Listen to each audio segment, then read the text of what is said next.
Hello everyone, very good evening. I hope you are fine. Welcome to expert classes by Manju ma'am. Student, जैसा कि आप सभी लोग जानते हैं कि इस समय हम आप लोगों का जो है मॉडल पेपर स्टार्ट किए हुए हैं। ये क्लास जो है हमारे बच्चे एमए थर्ड सेमेस्टर में है, ये उनकी क्लास है। स्टूडेंट, कौन सी क्लास है? ये MA third semester home science की क्लास है। पेपर कौन सा है? तो आप लोगों का पेपर फर्स्ट है। पेपर का नाम है advance study in human development. आज जो है आप लोगों का ये पार्ट 5 है स्टूडेंट, और यूनिट फर्स्ट और यूनिट 2 आज से स्टार्ट हो रहा है स्टूडेंट। ठीक है, यूनिट फर्स्ट का जो है ये लास्ट लेक्चर है, और यूनिट 2 का जो है ये मतलब पहला मतलब है। ठीक है, ये पार्ट कौन सा है? तो आप लोगों का पार्ट 5 है। इसमें ये हम आप लोगों का यूनिट वाइज चला रहे हैं स्टूडेंट, और पार्ट वाइज चला रहे हैं। तो अभी तक अगर आप लोगों ने जो है 1 से लेकर 4 तक अगर आप लोगों ने नहीं देखा है स्टूडेंट, तो वीडियो को रोक कर पहले जाकर 1 से लेकर 4 क्लास यानी 1 से लेकर 4 क्लास जो है आप लोगों का यूट्यूब पर पड़ा हुआ है, तो आप उसको जाकर पहले देखकर फिर आज आप लोगों का ये पार्ट 5 है, उसको देखिएगा। आइए हम देखते हैं पहला क्वेश्चन हमारा क्या है स्टूडेंट। पहला है क्वेश्चन है आप लोगों का कि प्रौढ़ावस्था में कौन कौन से समायोजन करने पड़ते हैं। ठीक है, प्रौढ़ावस्था में कौन कौन से समायोजन करने पड़ते हैं, ये क्वेश्चन है। या इसी को फिर आ सकता है कि प्रौढ़ अवस्था में प्रौढ़ अवस्था के दौरान किस प्रकार के समायोजन करना पड़ता है। ठीक है, या इसी प्रश्न को ऐसे पूछा जा सकता है कि प्रौढ़ावस्था में कौन कौन सी समस्याएं सामने आती हैं जिसमें प्रौढ़ों को समायोजन करना पड़ता है। तो ये 3 तरह के क्वेश्चन जो है एक ही मतलब इन 3 तरह के प्रश्न के एक ही आंसर होंगे स्टूडेंट। ठीक है, प्रौढ़ावस्था में जैसे समायोजन आप कैसे कर सकते हैं, कौन कौन सी समस्याएं आती हैं, उनका समायोजन कैसे करेंगे, ये आज इसके बारे में हम डिस्कस करेंगे। तो पहला देखिए यहाँ पर आंसर आप लोगों का क्या है। तो आंसर है स्टूडेंट की प्रौढ़ावस्था को समायोजन की अवधि भी कहा जाता है। तो ये देखिए पहले क्लास में हम आप लोगों को बता दिए हैं कि प्रौढ़ावस्था को जो है क्या है, समायोजन की अवधि हम कहते हैं, क्योंकि इस अवस्था के दौरान प्रौढ़ को कई प्रकार के समायोजन करने पड़ते हैं। भिन्न भिन्न क्षेत्रों में समायोजन के फलस्वरूप उनका जीवन सफलता की शिखर को प्राप्त करता है। फलस्वरूप के मतलब भिन्न भिन्न क्षेत्रों में समायोजन के फलस्वरूप ही होगा। ठीक है, यहाँ पर कौन होगा, ही उनका जीवन जो है सफलता की शिखर को प्राप्त करता है। इसके विपरीत प्रौढ़ों के जीवन कठिन हो जाते हैं। यानी कहने का मतलब यहाँ पर क्या, अगर प्रौढ़ावस्था में जो है समायोजन अगर वो कोई भी प्रौढ़ नहीं कर पाता है तो उसका जीवन क्या हो जाएगा, कठिन हो जाएगा। क्योंकि हम हर स्टेज में जो है, देखिए जैसे आप बाल्यावस्था में थे तो भी आपको समायोजन करना पड़ा, किशोरावस्था में है तो भी आप लोगों को समायोजन करना पड़ा। आप क्या है, आप युवा प्रौढ़ में है, युवा प्रौढ़ावस्था में आप सभी लोग किशोर युवा है। तो इस एज में भी क्या कर रहे हैं आप लोग, समायोजन कर रहे हैं। जैसे पढ़ाई को लेकर समायोजन करना, अपने करियर को लेकर मतलब जो है करियर संबंधी कोई समस्या है तो उसमें कैसे हम एडजस्ट होकर किस काम को कैसे करें, ये सब क्या सब आपका समायोजन। किसी की शादी होने वाली है, नए परिवार में जाकर कैसे रहना, तो वहाँ पे क्या सब लोग क्या है, कहीं ना कहीं जो है हम समायोजन ही करते हैं। फिर क्या, प्रौढ़ावस्था में प्रौढ़ को निम्न क्षेत्रों में समायोजन करने पड़ते हैं। कौन कौन से ऐसे क्षेत्र हैं जहाँ पर जो है एक प्रौढ़ को जो है समायोजन करना पड़ता है। तो आइए देखिए उन क्षेत्रों के बारे में भी हम जान लेते हैं। तो देखिए उन क्षेत्रों में पहला क्षेत्र क्या है आपका, लिंग भूमिका में समायोजन। ठीक है, लिंग भूमिका यानी लड़का और लड़की में क्या समायोजन होना चाहिए इसका। फिर क्या, व्यवसायिक समायोजन। तीसरा क्या, वैवाहिक समायोजन। चौथा, अभिभावक से समायोजन। पांचवा है अविवाहित जीवन से समायोजन। और छठवां क्या है आपका, विवाह विच्छेद एवं पुनर्विवाह की समस्या। ठीक है, तो ये क्या है, ये सब हम जो है प्रौढ़ावस्था में इतने सारे जो है टॉपिक पे या इतने सारे तत्व पर हम बात करेंगे किस किस चीज़ पर जो है हमको समायोजन करना पड़ता है। तो सबसे पहले हम आइए देखते हैं लिंग भूमिका में समायोजन। लिंग भूमिका में क्या समायोजन करना पड़ता है। देखिए, प्रौढ़ अवस्था में पहुंचने से पहले ही लड़के लड़कियां समाज द्वारा अपेक्षित लिंगोचित कार्यों को अच्छी तरह जान चुके होते हैं, परंतु वे इस भूमिका को स्वीकार करने के लिए पूर्ण रूप से स्वयं को तैयार नहीं कर पाते हैं। इस यह बात विशेष रूप से लड़कियों पर लागू होती है, जो कि बाल्यावस्था में लड़कों के समान शिक्षा पाने और उनके जैसे अनुभव करने के बाद दिखती हैं कि लैंगिक परिपक्वता प्राप्त करने पर समाज जो है उनसे लड़कों से बहुत भिन्न तरीके से व्यवहार करने की आशा करता है। फलस्वरूप लड़कियों को लिंग भूमिका के साथ जो है समायोजन करने में क्या होती है, कठिनाई का अनुभव होता है। यानी यहाँ पर कहने का मतलब क्या हुआ कि जैसे बाल्यावस्था में क्या है, लड़का लड़की एक साथ पढ़ रहे हैं, लेकिन जैसे ही क्या है वो मतलब किशोरावस्था में आते हैं तो उनसे क्या होता है, उसमें उनमें जो होता है चेंजिंग होने लगती है, उनकी बॉडी में चेंजिंग होने लगती है। और जो है लड़कों की अपेक्षा जो है लड़कियों को समाज जो है मतलब बहुत आशा रखता है कि मतलब लड़कों से जो है लड़कियों की परवरिश अच्छी होनी चाहिए, उनमें संस्कार अच्छे होने चाहिए, आदर सम्मान करने वाले होने चाहिए। ये सब का जो है व्यवहार में परिवर्तन होना चाहिए, अपने जैसे भाषा पर जो है कंट्रोल होना चाहिए। ये सब चीज़ का क्या है, समाज जो है मतलब लड़कियों से यह उम्मीद करता है। लड़कों के अपेक्षा ज़्यादा उम्मीद जो है क्या होती है, लड़कियों से की जाती है। तो इसमें भी क्या होता है, लड़कियों को समायोजन करना पड़ता है और वो समाज के प्रति जो है लड़कियों के भी अपनी एक धारणा जो बन जाती है। ठीक है, फिर क्या, प्रत्येक किशोर एवं युवती की अंतरंग इच्छा पत्नी एवं माँ बनने की होती है। जैसे कोई भी है, जैसे आप लोग हो, ठीक है, आप लोग इस एज में बहुत से लड़कियों के शादी हो गई होगी, तो अभी क्या हो गई होगी, तो वो माँ बनने की इच्छा रखती हैं, ठीक है, या जिनकी बात चल रही है तो वो क्या है, पत्नी और बनने की इच्छा रखती है, परंतु वे इन संबंधों को समय के साथ परिवर्तित स्वरूप में स्वीकार करना चाहती हैं। पारंपरिक भूमिकाएं स्वीकार करने में उन्हें कठिनाई होती है। ठीक है, जो मतलब सदियों से परंपरा चल आ रहा है, तो उसमें क्या है, जो आज की जो किशोर है और युवती हैं, जो किशोर युवतियां हैं, उनको क्या परंपरागत जो है धारणाएं, जो भी विचारधाराएं हैं, उसको क्या कर रहे हैं, उनको मतलब स्वीकार करने में मतलब उनको जो है कठिनाई होती है, क्योंकि परंपरा के अनुसार परिवार में पति के समान दर्जा नहीं मिलता, भले ही वो पति के समकक्ष योग्यता क्यों न रखती हूँ। तो देखिए, परंपरागत का मतलब क्या हुआ कि सदियों से चला आ रहा है। तो आज क्या है, आज लड़का लड़की मतलब वेल एजुकेटेड है, दोनों की योग्यताएं समान है, दोनों की डिग्री समान है, लेकिन फिर भी अगर परंपरागत देखा जाए तो पहले क्या था, पति को देवता के समान माना जाता था, ठीक है, और पत्नियों को जो है दासी के समान माना जाता, मतलब उनको जो है पत्नियों को जो है मतलब देवी का दर्जा नहीं जाता, दर्जा जो है नहीं दिया जाता था, उनको क्या है मतलब देखा जाता था कि नहीं, तुम्हारा जो दर्जा है वो क्या है, नीचे है ना, तो उनको समकक्ष जो है अधिकार न मिलने की वजह से भी क्या है जो है समायोजन में जो है कठिनाई होती है। ठीक है, अब आइए देखिए व्यावसायिक समायोजन। व्यावसायिक समायोजन में क्या है कि व्यावसायिक समायोजन नौ प्रौढ़ों की प्रत्येक भावी पीढ़ी के लिए उत्तरोत्तर अधिक कठिन होता जा रहा है। अतः इसका कारण व्यवसाय के प्रकारों में वृद्धि व उनमें से अपने योग्य किसी एक का चुनाव करना होता है। ठीक है, तो इसमें क्या है, इसमें जैसे मतलब व्यवसाय में समायोजन में होता है कि जो भी युवा प्रौढ़ है उनको क्या है कि कैसे मतलब अपने व्यवसाय को चुनो और अपने अपने आप को कैसे मतलब वो आगे बढ़ाएं, इन सब चीज़ों को लेकर जो है वो बहुत ज़्यादा जो है क्या होते हैं, भ्रमित होते हैं, चिंतित रहते अपने करियर के प्रति। आइए देखिए, तो वो क्या है, अपने करियर के प्रति क्या होते हैं, मतलब बहुत ज़्यादा चिंतित होते हैं, उसके लंबी तैयारी की आवश्यकता होती है, परंतु अंततः व्यक्ति को अपनी क्षमताओं का पूर्ण ज्ञान नहीं रहता है। अतः व्यवसाय के बारे में जानने के लिए साधनों का अनुभव रहता है, साधनों का अभाव होगा, यहाँ पे अनुभव नहीं, अभाव रहता है। परिणाम स्वरूप प्रत्येक प्रौढ़ के लिए नहीं, अनुभव होगा, सॉरी, अनुभव ही होगा, क्योंकि वो अनुभव के आधार पर प्रौढ़ावस्था में पहुंच गए, तो जाहिर सी बात है कि जीवन के हर पहलुओं के बारे में क्या होता है, उनको अनुभव हो जाता है। परिणाम स्वरूप प्रत्येक प्रौढ़ के लिए यह समय एक नया अनुभव प्रदान करने वाला समय होता है। हरलॉक ने 9 प्रौढ़ों की अवस्था को व्यवसाय चुनाव की खोजबीन की अवस्था कहा है। ठीक है, तो यानी देखिए यहाँ पर क्या हो सकता है, खोजबीन की अवस्था जो है किस अवस्था को कहा गया है, तो प्रौढ़ों की जो है व्यवसाय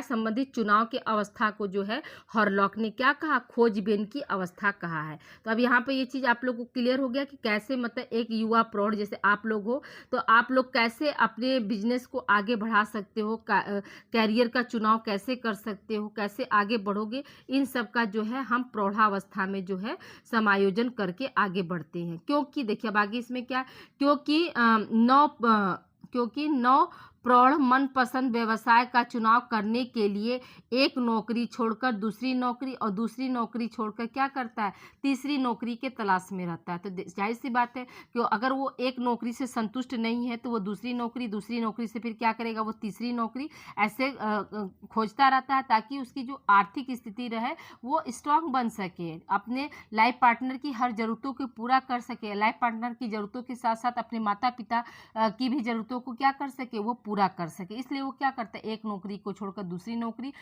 नौकरी को छोड़कर क्या करता है, तीसरी नौकरी, क्योंकि प्रौढ़ावस्था तक जाते जाते उसके पास क्या होता है, अनुभव का जो है भंडार हो जाता है। ठीक है, अब आइए देखिए वैवाहिक समायोजन। वैवाहिक समायोजन में क्या है कि प्रत्येक, देखिए वैवाहिक समायोजन जन्म से लेकर मृत्यु तक मानव जीवन में प्रत्येक प्रकार के समायोजन करने पड़ते हैं।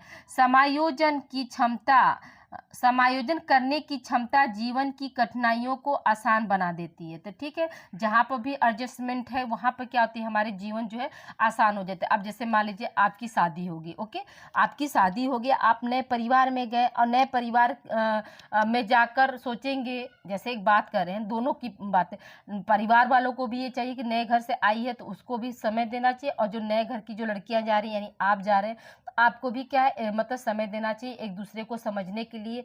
और वहाँ पर अगर एडजस्ट थोड़ा बहुत, जैसे जाहिर सी बात है कि आपके माता पिता की तरह तो ससुराल में उतना केयरिंग वाले लोग तो मिलेंगे नहीं, थोड़ा बहुत तो 19-20 तो चलेगा ही।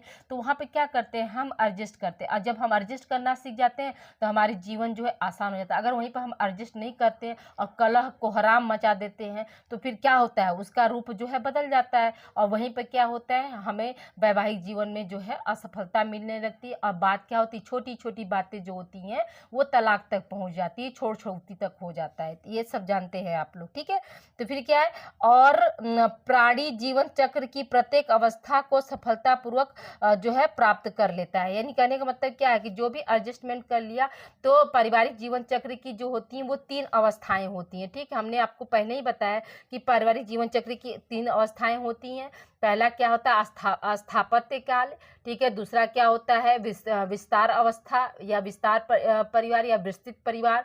तीसरा क्या होता है, संकुचित परिवार। तो जो स्थापत्य काल होता है या दाम्पत्य जीवन होता है, वही क्या है, आपका मतलब जीवन का एक तरह से वैवाहिक जीवन का प्रारंभ होता है। उसमें क्या होते हैं, 9 युवक और युवती विवाह करके जो है अपना नया जीवन स्टार्ट करते हैं, और वहीं पे क्या होता है, समायोजन जो है करना पड़ता है। वही समायोजन फिर क्या होता है, विस्तृत परिवार में, यानी जब वो 2 से 4 होते हैं, उनके घर में जो छोटे छोटे बच्चे होते हैं उन बच्चों को जन्म देते हैं, ठीक है, परिवार बढ़ता है, उनके घर में किलकारियाँ जो है खनकती हैं, तो वो क्या है, विस्तृत परिवार का। फिर क्या हुआ, जब बेटा बेटी बड़े हो गए, उनकी शिक्षा दीक्षा हो गई, अब क्या हुआ, बेटा को बहू ले गई और बेटी को दामाद ले गया। फिर क्या हुआ, फिर वही पति पत्नी क्या होते हैं, लास्ट में अकेले हो जाते हैं, उसी को हम क्या बोलते हैं, संकुचित परिवार। लेकिन देखिए तीनों पारिवारिक जीवन चक्र के तीनों अवस्थाओं में क्या, हर जगह हमको क्या करना है, एडजस्टमेंट करना है, यानी समायोजन करना है। ठीक है, अब आइए देखिए आगे बात करते हैं। विवाह के पश्चात स्त्री पुरुष अपना नया जीवन प्रारंभ करते हैं, इसको भी हमने बताया।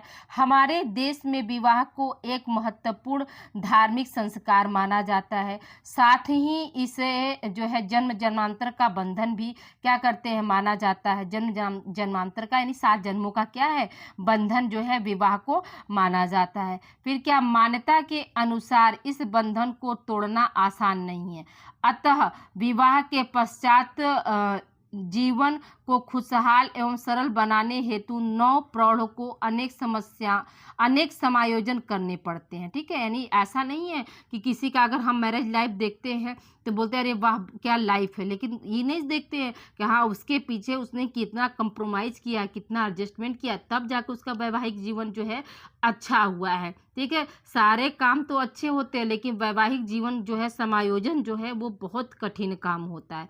हम अपने माता पिता को तो मना लेते हैं, है ना, पति को मनाना पड़े फिर या पत्नी को मनाना पड़े तो इतना आसान नहीं है, ठीक है।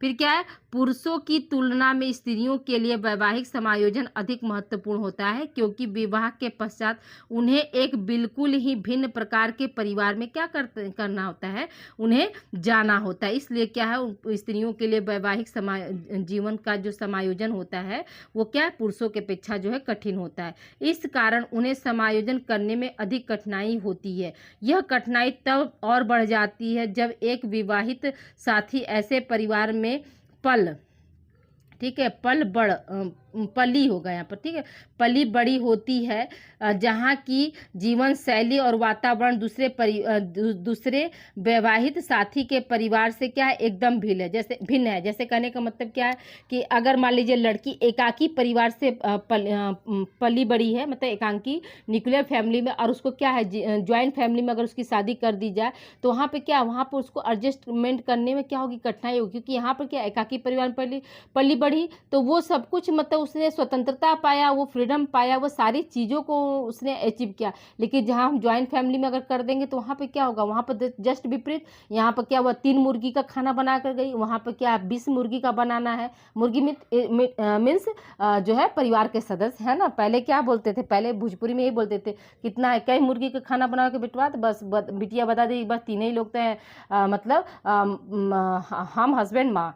कभी कभी क्या होता है, ससुर है तो 4 लोगों का हो गया है ना। तो ऐसे क्या छोटा परिवार, तो छोटे परिवार से जब वो बड़े परिवार में जाएगी तो वहाँ पे क्या होगा, वहाँ पर उसको जो है एडजस्टमेंट करने में थोड़ा सा दिक्कत होगी। अब आइए देखिए हम बात करते हैं, जैसे एक महिला जिसका बचपन एकाकी परिवार में व्यतीत हुआ, उदाहरण है इसका, और यदि उसका विवाह संयुक्त परिवार में हो जाए तब उन्हें निश्चित ही नए परिवार की परिस्थितियां तथा वातावरण के साथ समायोजन करने में क्या होती है, कठिनाई हो सकती है, ठीक है। क्या हो जाएगी, कठिनाई हो जाएगी। तो अभी हम आपको एग्जाम्पल बताए हैं, वहाँ पे क्या होता है, उनको कठिनाई होती है। अब आइए देखिए आगे हम बात करते हैं।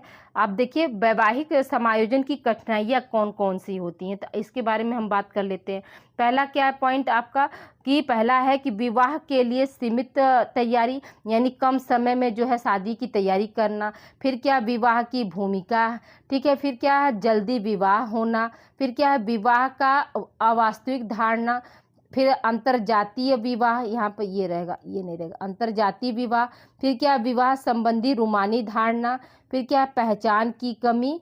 और क्या है, परिवार के प्रकार। ये क्या है, ये जो है वैवाहिक समायोजन की कठिनाइयों के अंतर्गत जो है आपका आता है।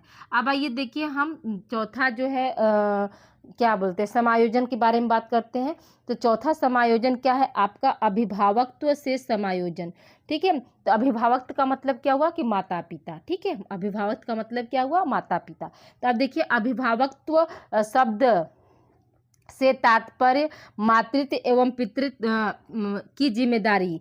मातृत्व या पितृत्व का अर्थ मात्र संतान को जन्म देना ही नहीं, बल्कि स्वस्थ शिशु को जन्म देकर देश के लिए एक स्वस्थ नागरिक तैयार करना है। यह एक ऐसी अवस्था है जब स्त्री पुरुष जीवन में अभिभावक बनकर, यहाँ पर बनकर होगा, अपने वंश के उत्तराधिकारी से जुड़कर उसका पालन पोषण भरण पोषण करते हुए परिवार के उद्देश्यों की पूर्ति करते हैं। तो देखिए यहाँ पर क्या हमने बताया, यहाँ पर अभिभावक का मतलब क्या होता है, माता पिता। तो देखिए यहाँ पर ये है कि माता पिता की जो जिम्मेदारी होती है वही क्या कहलाती है, आपकी अभिभावकत्व कहलाती है। इसमें क्या है, आपका मातृत्व और पितृत्व का अर्थ क्या होता है, सिर्फ संतान को जन्म देना ही जो है आपका माता का धर्म या पिता का धर्म से पूरा नहीं हो जाता है। उनको क्या, उनको अच्छी परवरिश देना, उनको अच्छे संस्कार देना, ठीक है। बैंक बैलेंस आप क्या ही देखिए, कहना नहीं चाहिए, तो आप बैंक बैलेंस इतना ज़्यादा बनाकर ही क्या करेंगे। जैसे आज के लोग क्या सोचते हैं कि हम बेटा और बहू के लिए 50 लाख 60 लाख जो है बैंक में जमा कर दें ताकि उनका जीवन अच्छे से बीत जाए, जबकि ऐसा नहीं होना चाहिए। आप 50 लाख 60 लाख जो भी है, 10 लाख 15 लाख जो भी है, उनके अच्छे एजुकेशन पर खर्च करिए, उनको काबिल बनाइए, ताकि वो 50 लाख जो खर्च करे तो उनको पता हो कि हमको कहाँ खर्च करना है। ऐसे पेरेंट्स जो होते हैं, जो अपने बच्चों को काबिल बनाते हैं, उनको कोई प्रॉपर्टी नहीं उनके नाम पर किया, कोई बैंक बैलेंस नहीं काम पर उनके नाम पर बनाया, लेकिन उनको उस काबिल बनाया, तो वो बच्चा जो होता है अपने माँ-बाप का जो है रिस्पेक्ट करता है, इज़्ज़त देता है। लेकिन वो बच्चा जिनके माता-पिता ने 40-50 लाख बैंक में तो जमा कर दिया, लेकिन उनको उस काबिल नहीं बनाया, तो वो बच्चे जो होते हैं, वो अपने माता-पिता के रिस्पेक्ट नहीं करते हैं। क्योंकि वो पैसे की कदर ही नहीं करना जाने। और जिसको आप काबिल बनाएँगे तो वो क्या, वो पैसा कैसे कमाया जाता है, उसके पीछे कितनी मेहनत होती है, ये सब कुछ जो है उस बच्चे को पता होती है। तो ज़ाहिर-सी बात है कि अपने माता-पिता का बहुत ज़्यादा रिस्पेक्ट करेगा, सेवा करेगा, सत्कार करेगा। इवन उसकी पत्नी भी होगी तो वो अपनी पत्नी के साथ लेकर अपने माता-पिता की जो है केयरिंग कर सकता है। तो इसलिए क्या है कि बैंक बैलेंस आप मत बनाइए, लेकिन अपने बच्चे को क्या है, काबिल बनाइए। देखिए, एक कहावत बहुत पहले से है कि पुत्र कुपुत्र तो का धन सींचे, और पुत्र सुपुत्र तो का धन सींचे। कहने का मतलब ये है कि अगर बेटा नालायक है तो बैंक बैलेंस बना कर भी क्या करेंगे, वो किसी आपके किसी काम का नहीं है। और दूसरे पंक्ति का यानी पुत्र सुपुत्र धन का धन सींचे का मतलब ये हुआ कि अगर आपका बेटा जो है, आपका सुपुत्र जो है, अगर लायक का है, तो आपने अगर धन को एकत्रित नहीं किया है, तो भी सबसे बड़ा धन क्या है, आपका पुत्र या पुत्री है। ठीक है, तो इसीलिए कहा गया है। तो बैंक बैलेंस बनाने की आवश्यकता नहीं, आप अपने बच्चे को अच्छी शिक्षा दीजिए, अच्छे संस्कार दीजिए, आपका बैंक बैलेंस तो ऐसे ही तैयार है। अपने औलाद से बढ़कर क्या बैंक बैलेंस है। आप अगर अच्छी उनको शिक्षा देते हैं तो वो देश के अच्छे नागरिक बनेंगे, और जब अच्छे नागरिक बनेंगे तो कहीं ना कहीं क्या, आपका नाम भी तो रोशन होगा। तो इसलिए क्या, अपने बच्चे को जो है बेस्ट एजुकेशन देने पे जो है हर पेरेंट्स को जो इसको ध्यान देना चाहिए। अब आइए देखिए, बात करते हैं आगे। भारतवर्ष में मातृत्व प्रतिष्ठा का सूचक है, यानी भारतवर्ष में माँ बनना क्या है, ये प्रतिष्ठा मतलब सम्मान का जो है सूचक माना जाता है। स्त्री को पूर्णता माँ बनने पर ही उसे प्राप्त होती है, यानी जो एक स्त्री तभी वो पूरी है जब वह माँ बनती है। ऐसी स्त्रियां जो अविवाहित या बांझ रहती हैं, समाज उन्हें संपूर्ण नहीं मानता है। इस प्रकार के संकुचित दृष्टिकोण में क्रमानुसार परिवर्तन हो रहा है, परंतु यह तथ्य भी सत्य है कि माँ बनना नारी जीवन का सबसे बड़ी क्या होती, आकांक्षा होती है ना। कहने का मतलब क्या है कि एक स्त्री का जो है जीवन तभी कंप्लीट होगा, तभी पूर्ण होगा, संपूर्ण होगा, जब वो माँ बनेगी। और हमारे समाज में जो है, जो माँ बनती स्त्रियाँ, उनको जो है बहुत मान सम्मान प्रतिष्ठा दिया जाता है। लेकिन वहीं पे क्या है, जो अविवाहित स्त्रियाँ हैं और बांझ स्त्रियाँ, जिनको जो है बच्चे नहीं है, तो उन्हीं को क्या है, समाज जो है बहुत हे दृष्टि से देखता है, जो कि संकुचित दृष्टिकोण है। ये बहुत निम्न सोच है, ऐसा नहीं होना चाहिए। लेकिन क्या है, हर नारी सोचती है कि वो क्या बने, वो माँ बने। माँ बनने की जो आकांक्षा जो है हर नारी का होता है। फिर क्या, किसी भी परिस्थिति में अभिभावक से समायोजन करना एक दुर्लभ कार्य माना जाता है, परंतु यह और कठिन हो जाता है जब माता या पिता में से एक जीवित नहीं रहते हैं, या पिता नौकरी के लिए घर से दूर रहते हैं, या पति पत्नी के बीच तलाक हो गया हो इत्यादि। यानी कहने का मतलब क्या है, जो सिंगल पेरेंट्स हैं उनके लिए क्या है, अभिभावक से समायोजन करना जो है बहुत कठिन कार्य हो जाता है। जिनके पति नहीं है, ठीक है, जिनके पति बाहर रहते हैं, और जिनके जो है तलाकशुदा हो गए, तो बच्चा क्या कि माँ के प्यार से वंचित हुआ, तो कहीं पिता के प्यार से वंचित हुआ, तो वहाँ पे क्या है, एडजस्टमेंट समायोजन जो होता है वो बहुत कठिन कार्य होता है। अभिभावक तो वास्तव में एक संयुक्त जिम्मेदारी है, जो माता पिता की आपसी समझ से जो है पूर्ण होती है। ठीक है, तो अभिभावक बनना भी इतना आसान नहीं है। ये क्या है, माता पिता की जो है एक संयुक्त जिम्मेदारी होती है। दोनों क्या है, साथ मिलकर इस जिम्मेदारी का जो है निर्वहन करेंगे, तभी जाकर वो अच्छे से हो पाएगा। अब आइए देखिए, बात करते हैं आगे। अभिभावकत्व की शुरुआत, ठीक है, अभिभावकत्व की शुरुआत बच्चों के जन्म से पूर्व हो जाती है, जब माँ गर्भवती होती है। ऐसा नहीं है कि बच्चा के जन्म होने के बाद जो अभिभावक बनता है, नहीं, जन्म से पहले। ठीक है, संतान को जन्म देने के बाद माता पिता अपनी रुचि प्रसन्नता से ज्यादा अभिभावकत्व की जिम्मेदारी में जो है रुचि लेने लगते थे। ये भी बात 100% सही है कि माता पिता क्या करते, अपने बच्चे के लिए हर वो चीजें को बर्दाश्त करना सीख जाते हैं। जैसे कभी कभी आप देखते हैं ना कि पेरेंट्स में किसी बात को लेकर विवाद हुआ तो अपने बच्चे के लिए क्या करते हैं, वो लोग एक रहते हैं। बहुत सारी पति के भी गलतियों को वो भूल जाते हैं, पति के यहाँ पत्नियों की भी गलतियों को भूल जाता है। तो बच्चा क्या होता है, उन दोनों के बीच एक संयोजी कड़ी की तरह जो है कार्य करता है। अब आइए देखिए, बात करते हैं अभिभावक से समायोजन कई बातों से प्रभावित होता है जो निम्नलिखित है। ठीक है, मैंने कौन कौन सी बातें जो है वो जो अभिभावक को जो है समायोजन करने के लिए प्रभावित करती। पहला क्या, गर्भावस्था के प्रति दृष्टिकोण। दूसरा क्या, अभिभावक भूमिका के प्रति दृष्टिकोण। तीसरा क्या, व्यवसायिक दृष्टिकोण। चौथा क्या, बच्चों की संख्या व लिंग। ठीक है, तो यहाँ पे क्या, गर्भावस्था के प्रति दृष्टिकोण, यानी बहुत से जो होते हैं लोग कहते हैं कि नहीं नहीं मुझे सिर्फ लड़का ही चाहिए। पहला क्या, पहला मेरे घर में लड़का होना चाहिए, लड़की नहीं होना चाहिए। तो ये क्या हुआ, एक तरह का दृष्टिकोण बदला ना।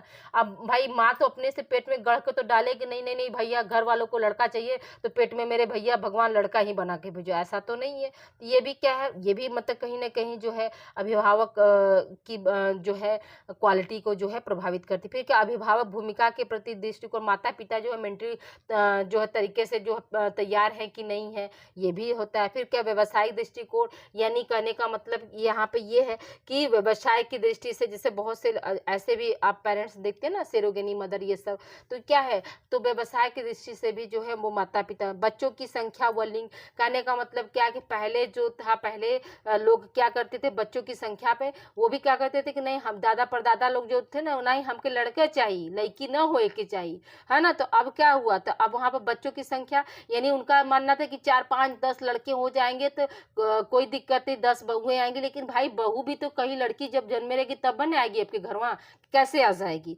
तो ये चीजें यहाँ पर जो है तो बच्चों की संख्या पर मानते थे, यानी उनका कहने का मतलब क्या था कि मतलब लड़का ही हो, वारिस ही हो। पहले आप देखते, आप सुनते हो, अभी भी हमारे समाज में कहीं ना कहीं ये चीजें आज भी व्याप्त हैं कि लोग क्या है, लड़के को ज्यादा महत्व देते हैं और लड़की को जो है कम महत्व देते हैं। देखिए 2 3 लड़का हो गया कोई कष्ट नहीं, अगर 3 लड़की हो गया और चौथा लड़का हुआ तो ये बहुत कष्ट की बात हो जाती है। अरे बाप रे 3 लड़की हो गई, 3 लड़की हो गई, सुनते हैं ना। अगर 3 लड़का है तो कोई दिक्कत नहीं, चौथी लड़की है तो कोई दिक्कत नहीं है ना। ये क्या, ये सब हमारे समाज की जो है कुरीतियां, इन्हें क्या करना चाहिए, इन्हें खत्म करना चाहिए। अरे यार लड़का हो या लड़की हो, दोनों तो एक ही जगह से आते हैं ना। दोनों, अगर दोनों में से कोई एक नहीं रहेगा तो ये संसार कैसे चलेगा, दोनों की जरूरत है।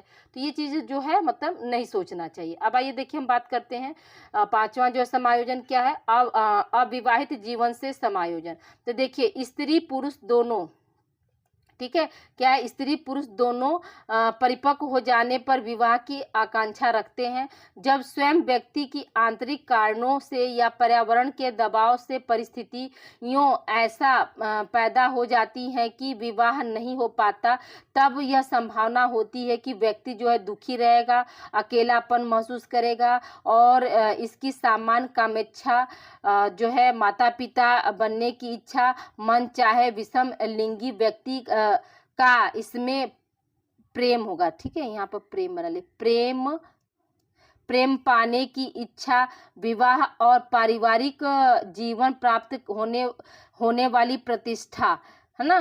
अनेक समुदायों से अविवाहित स्त्री या पुरुष क्या होते हैं, जो है उनको कोई स्थान नहीं होता। देखिए अब यहाँ पर कहने का मतलब क्या हुआ कि जो अविवाहित हैं उनका कितना सारा घाटा होता है ना, घाटा समझिए, घाटा भी है क्या है, फायदा भी है, दोनों चीजें हैं। तो यहाँ पे क्या, जो अविवाहित जीवन मतलब जी रहे हैं तो उनको क्या है, वो जैसे मान लीजिए किसी कारणवश जो है उनका शादी नहीं हुआ तो वो अकेले हो जाते एक समय तक। जैसे माता पिता हैं साथ में कोई दिक्कत नहीं है, माता पिता जो है साथ में तब तक कोई दिक्कत नहीं। आप बातें ठीक है, भाई बहन है और माता पिता है, तो बहन भी अपने ससुराल चली गई, भाई की भी पत्नी आ गई, तो अब क्या हुआ, अब आपको भी तो एक अकेलापन वो काटेगा दौड़ेगा। आप आप किसके लिए जिएंगे? माता पिता थे तो भाई लगाव था, चलो मेरे माता पिता है ना उनके लिए। फिर क्या है, अकेलापन आया, अकेलापन आएगा तो आप जैसे दुखी रहेंगे, अगर सबका शादी होगा, सब अपना जीवन जी रहा है, काम इच्छा की जो पूर्ति होती वो भी नहीं हो पाएगी, ठीक है, माता पिता बनने की जो इच्छा रहेगी वो भी नहीं हो पाएगी। मन चाहे यानी कि जैसे गर्लफ्रेंड बॉयफ्रेंड होते हैं, मन चाहे मतलब विषम लिंगी, मतलब जैसे आप पत्नी है तो पति का प्यार जो है क्या वो विषम लिंगी, तो उसके प्यार से भी आप क्या होंगे, वंचित रहेंगे, उसका स्नेह भी जो है आपको वंचित करेगा। जैसे भाई क्या होता है, शादी होता है तो पति ही ना पत्नी को प्यार करता है और पत्नी ही पति को प्यार करती है, तो ऐसा तो नहीं है, तो दोनों क्या है, विषम लिंगी है एक दूसरे के प्रति। तो उसमें ये सारी चीजें जो होती हैं एक अविवाहित युवक और अविवाहित युवती को जो है नहीं मिल पाती हैं, और इससे क्या होता है, इससे जो उनके जीवन में जो है एक अकेलापन होता है। मान लीजिए आप 40-50 तक सिंगल रह लिए, 45, लेकिन एक जीवन में एक ऐसा पड़ाव, ऐसा मुकाम जरूर आता है जब क्या होता है, हमें एक लाइफ पार्टनर की जरूरत होती है कि कोई हमें सुनने वाला हो, कोई हमें समझने वाला हो, और हम मतलब किसी के लिए हम जिए, किसी के लिए हम सजे, किसी के लिए हम संवरें, ठीक है, किसी के लिए हम अच्छा खाना बनाएं, किसी का हम इंतजार करें, कोई मेरा इंतजार करे। तो देखिए शादी के इतने सारे फायदे हैं, है ना, हर रिश्ते के जो है फायदे और नुकसान होते हैं, लेकिन शादी से फायदे ये सारे होते हैं कि आप किसी के लिए हो, आप आपके लिए कोई है, ठीक है, जैसे अच्छा घर परिवार मिल जाता, अच्छा जीवन साथी मिल जाता, तो देखिए आपके जो जन्म देने वाले माता पिता होते हैं आप उनको भी भूल जाते। देखिए कहने के लिए सब लोग कहता है ना कि अरे लड़कियां पराई होती हैं ना, लेकिन शादी के बाद क्या होता है, लड़कियां ही अपने माँ बाप को पराई बना देती हैं, क्योंकि उनके जिंदगी में माँ बाप से भी ज्यादा प्यार करने वाला पति मिल जाता है, माँ बाप से भी ज्यादा जो है केयर करने वाला पति मिल जाता है। तो एक समय ऐसा आता है ना कि लड़कियां खुद ही अपने पेरेंट्स को जो है छोड़ देती हैं या भूल जाती हैं, ठीक है। अभी हालांकि ये बात आपको मेरी खराब लग रही होगी, लेकिन जब आप शादी करके जाओगे तो आप खुद ही इस चीज को देखोगे कि आप अपनी दुनिया में इतनी व्यस्त रहने लगोगे कि एक फोन के लिए भी आपके पेरेंट्स जो है तरस जाएंगे कि अरे बिटिया को समय मिलेगा तो वो फोन करके हमारा हाल चाल लेगी। सब कहता है कि शुरू शुरू में कि नहीं ऐसा नहीं ऐसा नहीं,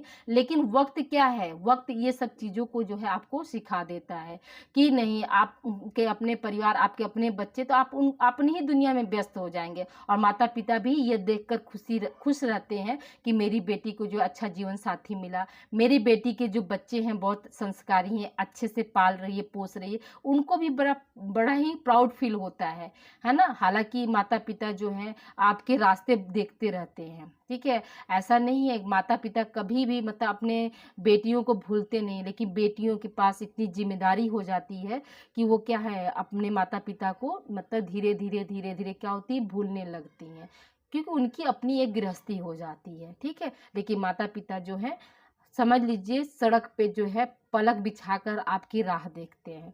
तो समय रहे तो जैसे अपने माता पिता को बीच बीच में भी आप याद कर लीजिए, उनसे मिल लीजिए, उनसे बातें कर लीजिए, ये सारी चीज़ें जो है होनी चाहिए, ठीक है। तो देखिए अब हम फिर से अपने टॉपिक पे आते हैं, थोड़ा क्या होता है ये सब चीज़ें कहते हैं तो इमोशन से हम भी भर जाते हैं। कुछ चीज़ें जो होती है मेरे साथ भी बहुत सारे ऐसे एविडेंस हुए जो मतलब घटनाएं जो है मुझे आज भी याद आ जाती हैं। तो मैंने यही मतलब अपने जीवन में महसूस किया कि जो है माता पिता तो कभी नहीं भूलते, लेकिन बेटियां जो हैं अपनी जिम्मेदारियों तले मतलब अपनी घर गृहस्थी जमाने में जो है क्या है अपने माता पिता को भूलती तो नहीं है, लेकिन उनको भूलना पड़ता है, ठीक है।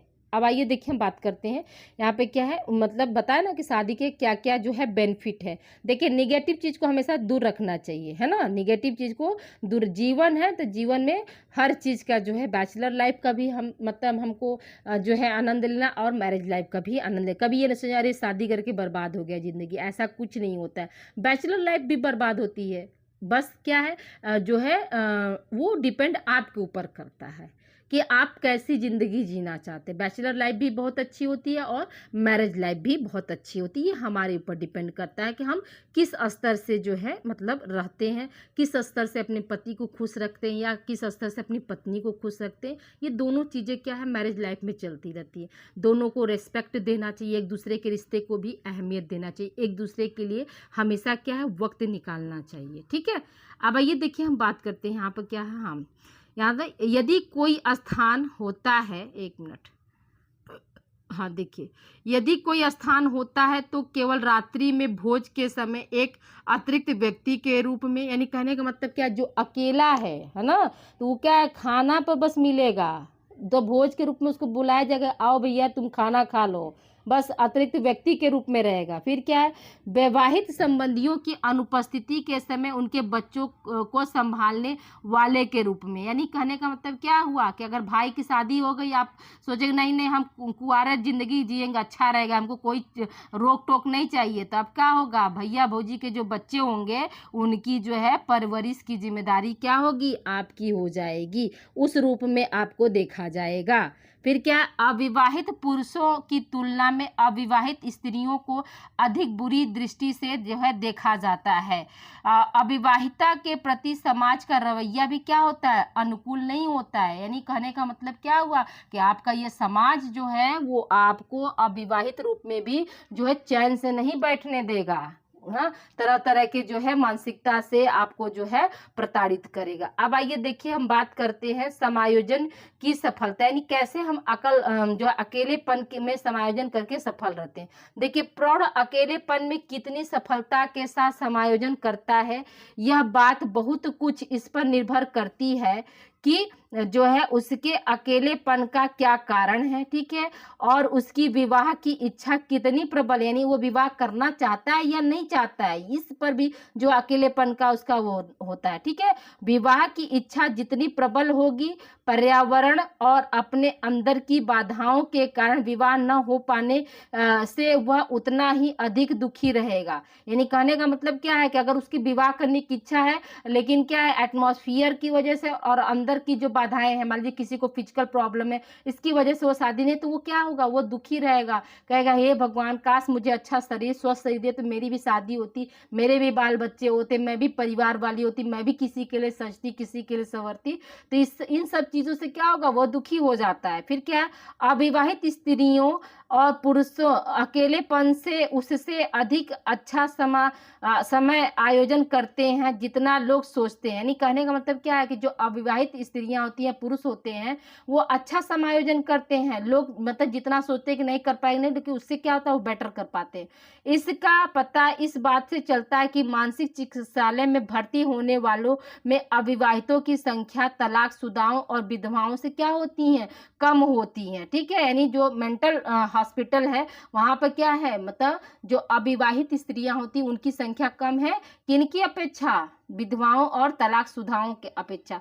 हालांकि विवाहितों की अपेक्षा उनकी संख्या क्या होती है, अधिक होती है, ठीक है। यानी कहने का मतलब क्या हुआ कि तलाकशुदा से और तलाकशुदा विधवा से तो कम संख्या जो अविवाहितों की है, लेकिन विवाहितों की अपेक्षा क्या होती है, उनकी संख्या जो है अधिक होती है। स्टूडेंट देखिए, स्टूडेंट आज की जो क्लास है आपका 34 मिनट का हो गया, एक ही क्वेश्चन, तो अब कल की क्लास में हम इसको आगे कंटिन्यू करेंगे, ठीक है। तो आप लोगों से हम्बल रिक्वेस्ट है कि आप लोगों जो है इस वीडियो को ज़्यादा से ज़्यादा शेयर करिए, और कल हम जानेंगे कि एकाकी जनकता क्या होती है, ठीक है, और वैवाहिक समायोजन जो है हम कैसे करते हैं, इन सब के बारे में जो है कल की क्लास में हम जो है कंटिन्यू करेंगे। तो आज का जो टॉपिक था वो थोड़ा सा जो है लेंदी हो गया, हाँ, तो मिलते हैं हम कल की क्लास में। Okay student, thank you for watching, अपना ध्यान रखिएगा और अच्छे से एंजॉय के साथ पढ़िए। Okay, thank you for watching.